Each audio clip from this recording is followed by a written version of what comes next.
الحمد لله نايمين. خليني انهزم قبل ما يحسوا علي ويشغلوني بالمطبخ.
انت مو نايم؟ مش فيقك يا حبيبي، الباب خلص صرف وياك. جيب الجنطة. خير. اليوم عطلتي انا. وين رايحة؟ اليوم انا معطلة. ها؟ معطلة انا. خير ان شاء الله. صدقك في شوتي صار اطول مني. هنا الكعب. لبسك. فرحانة؟ انت مو كنت نايم؟ منين طلعت لي؟ يلا على التصوير. حتى هي فائت. وين حلاوة؟ انا حلاوة؟ مغربية؟ سويها انت. لا لا، حلو مو المغربي مسوية. كتير سهل. يوم صار اطول مني. الله يخلص الشهر على خير. خليني راح ابدل ملابسي واجي. لا اليوم بدي يقضي علي كمان. اليوم راح نسوي حلاوة الدرهم. بالمغرب بيسموه حلا الدرهم، بس نحن عنا بسوريا بيسموه جوز هند. هذا كان يوزعوه بالخطبة والله. والله؟ بس الحلبية. يلا عاد نسوي.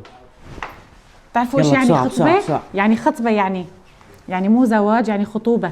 انا راح اتزوج باكر. يوزعوه كانوا. انا باكر راح اتزوج. حلو الجوز الهند. ياي كان شقط طيب. انا باكر راح اتزوج. بعمل لكم اياه بس بطريقتي يعني.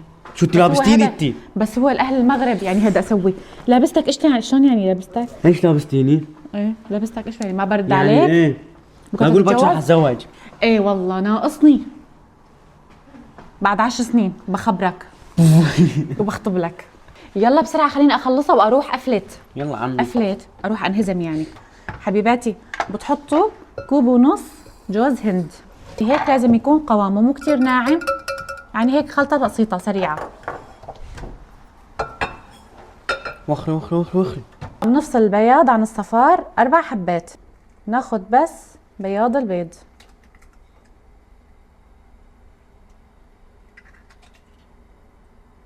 ما بتنزلوا ولا نقطة صفرة. هلا حبيباتي هلا بنحط مي وبكون النار كتير واطي، وبنحط هيك الصحن بهي الطريقة. وحطينا هون 4 بياض بيض. بننزل عليهم تقريبا نص كوب سكر. بسم الله. وظرف فانيلا. ونضل بنحركهم بالتدريج لوقت ما يدوب السكر عندي. وبتضلوا بتحركوا تقريبا 10 دقايق لوقت ما تحسوا السكر داب عن البيض. شايفين؟ وبتحطوا هيك اصبعاتكم. يلا عمي. تشوفوه يكون دافي، بيكون هيك خالص. وبتنزلوا جوز الهند اللي طحناه بالتدريج شوي شوي. مو ضروري تحطوا كل الكمية، نحن حطينا كاسة ونص بس انتوا بتحطوه بالتدريج وبتشوفوا القوام تبعه. نحن حطينا الكاسة ونص كلياتها قضت معنا القوام. شايفين؟ بنتركه دقيقتين 3 على البخار وبعدين بنشيله. هيك صار عنا القوام. شايفين؟ غطيه وبنتركه يرتاح لمدة نص ساعة. بنتركها نص ساعة بالثلاجة لحتى تبرد. ايش يا سؤال عندكم؟ شوكولا بنضيف عليه شوية زيت. فوتها بالميكرويف لحد ما تذوب. وبتنزلوا عليها علبة قشطة. وهيك صار عندي اياه جاهز. بنتركه بالبراد لوقت ما يتماسك. هيك صارت عندنا جاهزة. بدكم تحطوها بالكيس تشكلوها، بدكم بتشكلوها بالمعلقة كمان بتصير، بس انا رح اشكلها بالكيس.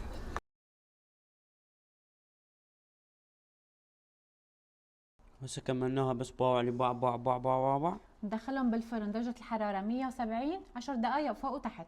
وهلا رح نعمل مع بعض قطع الصغار، ونحط بالنص فستق حلبي، بس هيك بتحطوه حطط.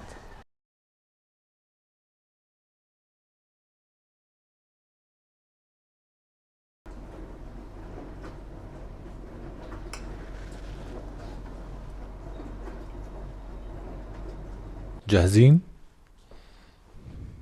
على الحلا. جيب لي الدراهم، الدراهم كالمراهم. هاي حلا.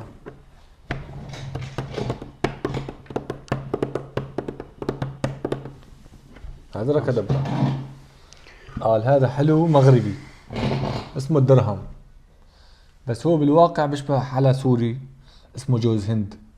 شكله في واحد او وحده يعني متجوزين متعرفين بقى، واحد بالمغرب وحده بسوريا وحصريا بحلب، لان هاي جوز الهند حصريا بحلب في منه. فهي الحلو والدرهم ايه علاقة بين المغرب وبين حلب، حتى وصلوا أهل المغرب لهذا الحلو تبعنا. فشكله واحد مغربي متجوز وحدة حلبية وتوارثوها الأجيال. المهم هذا الدرهم سادة يا كبير. من تحاول تفتح مواضيع بس ما عندك شي بعقلك. هذا الدرهم سادة. خذوق عمي. شو ذوق السودا لو جيب سودا خذوق. وهذا الدرهم مدلع شوكولاتة. ما شلون تزوج؟ ماشي والله طيب. مو عمي.